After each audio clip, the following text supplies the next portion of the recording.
এক ফাঁক তামুক। কবিতাটার নাম? হ্যাঁ, কবিতাটার নাম হচ্ছে এক ফাঁক তামুক। আমার কবিতাটা হচ্ছে এরকম: কেখান সে টান লাগা থায়, তামুক কুটো ফাঁকা, কিখেরো ঠিনায় এক ফাঁক, তামুক হতেই নাকা। কাজেক আঘে কাজেক পাছে, কাবা কাজেক মাঝে, তামুক লাগলা সাঁঝ বিহান, আমার প্রতি সাঁঝে। তামুক খালে কা হইলা, পুছায় না ছড়া ছড়ি, বেশে লাগিলা গাতার মোড়, একটু ঘুর ঘুরি। তাই তো তামুক শিরায় গেলে, বেশে নি লাগাইলা, এক ফাঁক তামুক লাগুন, কুদে হইলা। বাহ! আচ্ছা, এই কবিতাটা যদি হচ্ছে আমি বাংলা অনুবাদ করি, তাহলে কবিতাটার অর্থ এরকম দাঁড়াবে: এক ফাঁক তামুক। কবিতাটার মানে আমি বললাম যে ওই যে গ্রাম অঞ্চলে আপনারা দেখবেন মুরব্বীরা ওই যে তামাক, যেটা হচ্ছে তামাক বাটা হচ্ছে তামাক, যেটা হচ্ছে গুল বা তামাক, গোল গোল, হ্যাঁ। ওইটা ওইটা হচ্ছে আবার কিন্তু গুল ছাড়াও কিন্তু গ্রাম্য পদ্ধতিতে অনেক মুরব্বীরা, দাদা দাদি নানা নানিরা কিন্তু খায়, যেটা হচ্ছে ওই তামাক বেটে শিলনোড়া দিয়ে তারপরে একটা কৌটার মধ্যে রাখে। আর তারপরে হচ্ছে ওই এক ফাঁক বলতে আমি যেটা বুঝাতে চাচ্ছি সেটা হচ্ছে ওই এক আঙ্গুল পরিমাণের কৌটা থেকে যেটা বের করা হ্যাঁ, হয় বা এক দিয়ে সিসি তারপর মুখে পরিমাণের, দেয়। হ্যাঁ ওইটারে এক ফাঁক বলে, হুম। মানে আচ্ছা আমাদের সাদ্রি ভাষাতে।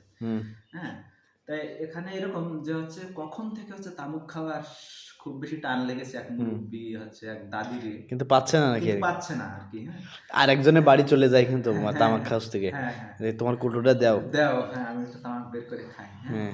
তাই এরকম হচ্ছে কখন থেকে খাওয়ার টান লাগছে, কিন্তু সবাই যাচ্ছে জিজ্ঞেস করে বেড়াচ্ছে যে কারোর ধারে থাকলে আমার একটু দাও।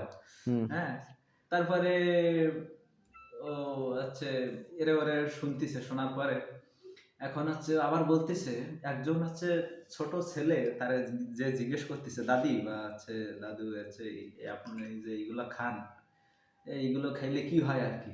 তাই সেই সময় ওই দাদি বোঝাচ্ছে আর কি যে এটা হচ্ছে আমার প্রতি সাজে লাগে। হ্যাঁ, সকাল দুপুর সন্ধ্যায়, কাজের আগে কাজের পরে বা হচ্ছে কাজের মাঝে সবসময় আমার লাগে। হ্যাঁ, আর এটা আবার শুনতেছে যে আসলে এটা খেলে কি হয়, তো এটা খেলে আসলে কি হয়, একটু গা মাথায় একটু হালকা ঘুরঘুরি দেয় আর কি, একটু নেশা যেটা বলে আর কি সাধারণ ভাষায়।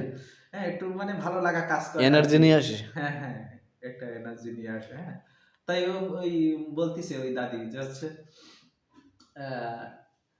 এইটা যখন আমার ফুরাই যায়, তখন আমার এটার জন্য দৌড়াদৌড়ি করতে হয়। হ্যাঁ, এটা আসলে এইভাবে হচ্ছে আমি কবিতাটা বাহ! নিজের ভাষায় খুবই করে লিখছি ধন্যবাদ। এবং দাদার দাদার প্রতিভা আরও বিকাশ হোক এবং ছড়িয়ে যাক আপনাদের এই স্থানীয় ভাষার কবিতা। এটা কিন্তু প্রজন্ম থেকে প্রজন্ম বয়ে যাবে এবং আপনার এই সৃষ্টিকর্ম, এবং আমি চাই যে এটা স্বীকৃতি পাক, এবং আপনার এটা প্রকাশিত হোক।